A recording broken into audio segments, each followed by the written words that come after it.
We are at City Bound Music Festival, and we've found someone that isn't playing here, but we've rolled in the doors. Denny Grant, how are you? What's going on, fellas? 3 times in 3 days. Yeah, so day 3 is always better than day 2, mate. Yeah. That's what Ben Cousins reckons.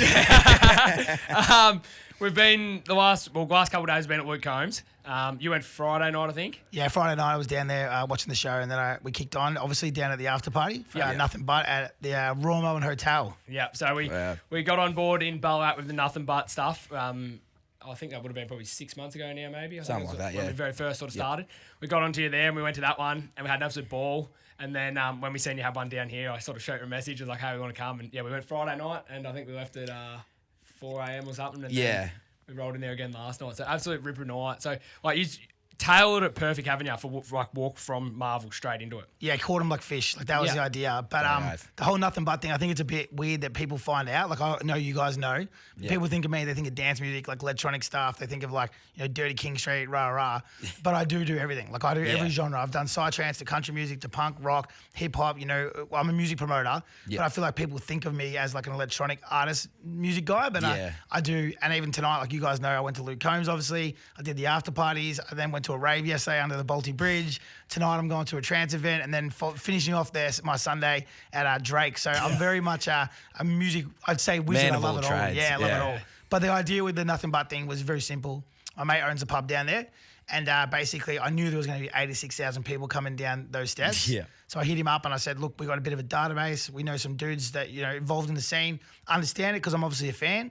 And I'm like, can we open the pub and put something on? And he said, yeah, fucking oath, because otherwise they would have shut because they didn't understand it. Yep. So we got a couple of guys on DJ Yeehaw and another dude on the Chris Stapleton lookalike on the Friday. Yeah. And those boys knew what they were doing, and they catered to it perfectly, and the bar fucking smacked it. Yeah. It was packed. Like both nights, Friday night it was packed, and even Saturday night it was packed. But it was all country-minded people, and it's so funny when you're in a city how like people don't know where to go if you're from the country. But as soon as you say, as they filed down there, we just all rolled into Nothing But country, and they were all genuine country people enjoying country tunes. 100% they were, man. And that's the thing, is like the biggest thing was like no drama, obviously. Yeah. Everyone's so friendly. Like that's the biggest thing I love about country. Everyone just chats to you. Yeah. And, like you're in the pisser, it's like you're basically doing a podcast in the toilet every time you're in there. Yeah. Everyone wants to talk to you. Yeah. And I was saying the other night to my missus, like I walked in the toilet on the Friday, and this dude goes, oh, so this is where all the dicks hang out. And I didn't even get time to laugh. And this dude adjacent to me goes, yeah, and the cockheads. Well, on Friday night, we're walking to the pisses. We were on the second floor, I think. And we walked around. Bill went one side of the wall, I went the other side. Walked in, there was like 20 birds in the middle of it. And all blokes were on the outside. No, there was 2 cubicles in each corner, and the girls were using them cubicles. All blokes were just sort of like taking a piss. And I just walked in, and everyone was silent, and the girls all chattering, and I was just like, oh shit, you'd hate to get stage fright in here. And all the girls didn't like laugh at all, and all the blokes just pissed themselves laughing. And I walked in, I thought I was in the female toilet. We're like, what is going on? No, they're good. And the other one was on Friday, which you would not be a surprise, I don't reckon. But they basically drank them out of Bundy, because they don't sell a lot of Bundy in that venue. Yeah, because that's a nightclub. They do a lot of techno events there. Yeah. And that's why I think a lot of people wouldn't know what it was. Yeah.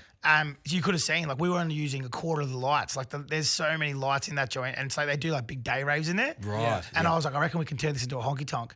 But so I just said, like, just red lights, nothing too fancy, rah. It's a cool aesthetic, like it's a magical hub. It's awesome. It's the old holding cell, like a Melbourne jail holding cell. Oh, right. So that's where the crims used to go back in like before the 80s to like the 20s, before they'd get locked up in actual jail. So they'd go there to get processed, and they'd fuck them off, and they turn it into a pub. Because I noticed, like, when you walk out the back of the toilet. If you walk for that night, it looked like a country bar when you walked in. Just that setting. Because it's old, dude. Like, it's got those old sort of, like Ballarat stockade kind of look to it. Yeah. Because it was built back in the 1800s. But it worked perfect. And as I said, like, they just would not sell a lot of rum. Like, they'd be lucky to sell a bottle. Yeah. They were sold out on the Friday, and then on the Saturday, I was like, make sure you got Bundy.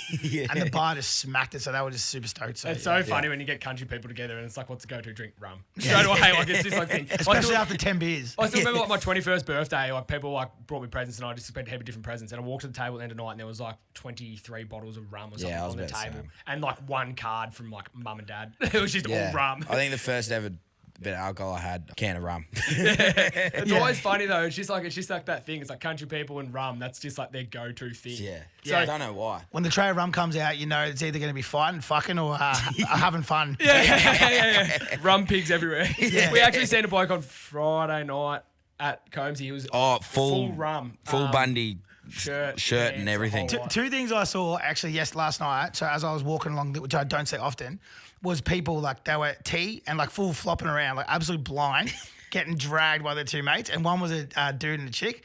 And I was like, you don't see that too often. So that was an impressive thing that fell out of Luke Combs. Mate, Yeah. we had a bloke right at the very start. Lane Pittman was halfway through his set. He couldn't even stand up. He was like falling over, like blind. He was blind, done. right. Best thing I ever seen, and I know you talked about security guards before, they took him out the back of the stage. And we're like, why are they taking him out the back of the stage? He went out there, and as soon as Luke Combs come back on, he come back out. And they let him back So out. they've obviously kept him out the back To just- sobered him up. Yeah, they do there, Eddie. It was Everyone else they unbelievable. It was don't, so good to see. And then he got, because his missus was really upset that he'd gone because he was drunk, all that sort of stuff. And then he come back, and then he actually got to enjoy the show. Yeah, they'll try to process them normally. Like, Yeah. that's a exclusively like Eddie had thing really, or Marvel or whatever the fuck it's called now. Yeah, changes names every week. Yeah.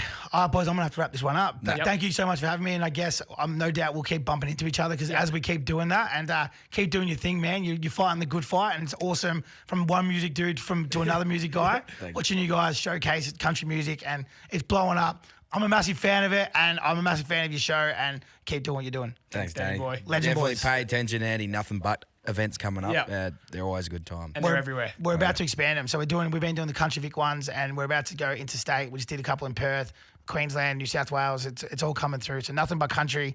If you're into a good time and you love fucking rum, then come to our events. Bloody hell. Thanks, Legends. brother.